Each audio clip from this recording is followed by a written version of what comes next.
el tema relacionado a las agrupaciones ilícitas, droga, asesinato.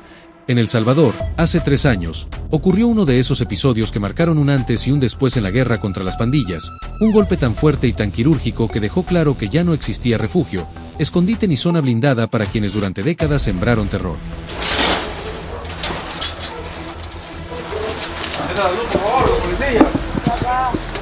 Y todo comenzó en un lugar donde nadie lo esperaba, Bosques de Santa Elena, antiguo Cuscatlán, una de las zonas más exclusivas, más vigiladas y más costosas del país, un sector donde vivían empresarios, diplomáticos, ejecutivos y familias que jamás imaginaron que, entre ellos, podían estar conviviendo silenciosamente algunos de los hombres más peligrosos de la MS.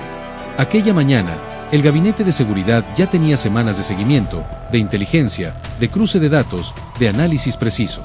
No fue una patrulla cualquiera, no fue un operativo improvisado, no fue una reacción al azar. Era una operación cuidadosamente diseñada, silenciosa, fría, contundente. La PNC, junto con comandos de la Fuerza Armada, preparó la entrada a esa residencia donde se ocultaban 10 pandilleros, entre ellos uno que ya era considerado una pieza de alto valor, Alex Vladimir Cruz, uno de los líderes de la MS que había logrado esconderse bajo un perfil bajo, creyendo que mezclarse con la vida cotidiana en una zona de lujo lo haría invisible. Pero no lo fue. Las unidades llegaron sin hacer ruido, rodearon la residencia desde distintos puntos, cerraron entradas, aseguraron calles y, cuando todo estuvo listo, comenzó el movimiento. Las cámaras de seguridad del vecindario captaron figuras tácticas avanzando entre sombras, armas listas, comunicación constante. Los residentes apenas se dieron cuenta cuando los primeros comandos ya estaban posicionados. En cuestión de segundos, la operación pasó de silencio absoluto al estruendo controlado de la irrupción. La puerta cayó, los uniformados ingresaron gritando órdenes claras, los objetivos fueron neutralizados sin espacio para reacción. Los pandilleros, acostumbrados a dominar territorios enteros, no tuvieron tiempo para nada. Ni para correr, ni para huir, ni para pensar. La inteligencia del Estado los había alcanzado. Dentro de la casa, la escena reveló una verdad que indignó al país. Los líderes de la MS se escondían en residencias de lujo mientras miles de salvadoreños, durante décadas, sufrían extorsión, desplazamiento, amenazas y muerte. Vivían rodeados de comodidades, creyendo que ese escudo social los protegería eternamente. Pero ese día se dieron cuenta de que la época de impunidad se había acabado. 10 pandilleros fueron arrestados en ese operativo, todos vinculados a la MS, todos con historial delictivo, todos escondidos estratégicamente en ese sector de la libertad. El líder, Alex Vladimir Cruz, no presentó resistencia. La mirada de derrota, el temblor evidente, el shock de saber que la seguridad que creían tener se había quebrado para siempre, lo decía todo. Él, quien ordenaba, quien distribuía, quien se ocultaba entre paredes costosas, cayó como cualquier otro delincuente acorralado. La noticia recorrió el país en horas. Radios, televisión, redes sociales, todos hablaban del mismo tema. Capturaron a 10 pandilleros en Bosques de Santa Elena. La gente no podía creerlo. Unos preguntaban cómo era posible que vivieran ahí, otros se sorprendían de que incluso un líder se hubiera atrevido a ocultarse en ese sector, y muchos entendieron algo que el nuevo modelo de seguridad estaba demostrando: el Estado ya no estaba jugando. Ya no eran redadas pequeñas, ya no eran operativos simbólicos, ya no era aquello de capturar a 5 pandilleros y dejar que otros 100 escaparan. No, ahora estaban apuntando a los lugares donde nunca nadie se atrevió a tocar. Zonas de lujo, residenciales privadas, casas rentadas a nombre de terceros, refugios que durante años habían sido usados por cabecillas que sabían cómo moverse entre sombras. La captura de Alex Vladimir Cruz fue un mensaje claro, directo, sin maquillaje: el que la debe, la paga. No importa dónde se esconda. En los días posteriores, se conocieron más detalles. La investigación reveló que esa casa funcionaba como centro de reunión donde se planificaban movimientos de clicas, se coordinaban envíos de dinero y se distribuían órdenes hacia sectores cercanos. Era una base silenciosa, estratégica, donde jamás se imaginaron que serían descubiertos. Incluso tenían equipo tecnológico, comida almacenada, vehículos afuera listos para salir si algo ocurría. Pero nada de eso sirvió. La estructura completa cayó sin disparar un solo tiro, porque todo estaba milimétricamente planeado.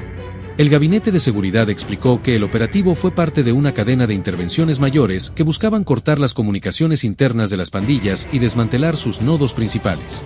Este golpe fue especialmente simbólico porque expuso la doble vida de muchos líderes, la vida criminal hacia afuera y la vida cómoda hacia adentro. Mientras tanto, En colonias humildes, familias enteras vivían con miedo de salir de noche, con miedo de abrir un negocio, con miedo de caminar. El contraste indignó a millones. Y al mismo tiempo fortaleció el respaldo a las acciones del Estado. La ciudadanía entendió que esas capturas no solo eran necesarias, eran urgentes. Eran un acto de justicia histórica. En redes sociales, las imágenes de los capturados fueron compartidas miles de veces. La figura de Alex Vladimir Cruz, siendo llevado esposado, rodeado de policías con visión firme, se convirtió en uno de esos momentos icónicos de la lucha contra la MS. Y una vez que la opinión pública empezó a hablar del tema, emergieron más casos, más testimonios, más historias de cómo muchos de estos criminales habían migrado a zonas exclusivas sin que nadie sospechara. Pero la diferencia es que ahora sí se actuó. Ahora sí hubo inteligencia. Ahora sí hubo coordinación. Ahora sí se les buscó donde estaban, no donde se creía que estaban. Este operativo también representó un mensaje para los demás líderes que todavía buscaban esconderse. Ya no bastaba con alejarse de los barrios controlados, ya no bastaba con mezclarse entre civiles de clase alta, ya no bastaba con alquilar casas de 800 pesos o 1.200 pesos mensuales creyendo que pasarían desapercibidos. Esa captura dejó claro que el Estado ya no era reactivo, era preventivo, calculador, estratégico. Y lo más importante, implacable. Desde ese día, muchos otros comenzaron a huir, a moverse desesperadamente, a buscar salidas, pero la mayoría fue capturada tarde o temprano. El operativo en Santa Elena fue la antesala de una limpieza profunda, una de las primeras señales de que el país estaba entrando a una nueva era donde el crimen organizado ya no tenía terreno seguro. Pasaron los meses, pasaron los años, pero ese operativo sigue siendo mencionado cada vez que se habla del principio del fin de los cabecillas que vivían escondidos en zonas residenciales. Muchos recuerdan ese caso como un símbolo del mensaje que cambió la historia.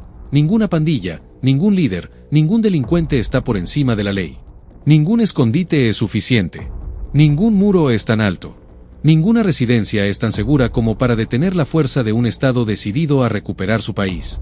Y así, ese día quedó grabado como un capítulo clave en la transformación del Salvador moderno, un capítulo donde se demostró que las pandillas ya no marcaban el ritmo, que ya no mandaban, que ya no intimidaban.